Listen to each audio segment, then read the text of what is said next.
السلام علیکم دوستو، آج ہم حاضر ہوئے ہیں ایک بریکنگ نیوز کے ساتھ۔ یہ واقعہ منڈی صادق گنج میں پیش آیا۔ بس سٹاپ کے اوپر سے 11 وولٹیج بجلی کی تاریں گزر رہی ہیں اور بس کنیکٹر بس کی چھت پر تھا اور وہ ان تاروں سے ٹکرا گیا اور ٹکراتے ہی جان کی بازی ہار گیا۔ بس کے ٹائر بھی بلاسٹ ہو گئی۔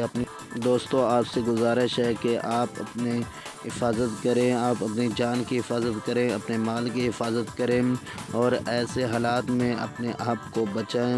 ایسے حالات میں تاروں سے گریز کریں۔ یہ آپ اپنی آنکھوں سے دیکھ سکتے ہیں کہ کیسے اس کو آگ لگی ہے اور دھواں نکل رہا ہے۔ تو آپ ساتھیوں سے گزارش ہے کہ ان حالات سے خوب واقف ہو جائیں اور اپنی حفاظت کریں اور محفوظ رہیں۔ اللہ آپ کی حفاظت فرمائے۔ اللہ پاک آپ کو ہر چیز سے محفوظ رکھے اور ہر طرح کی پریشانی سے، ہر حادثات سے آپ کو اللہ تعالیٰ اپنی حفظ و امان میں رکھے۔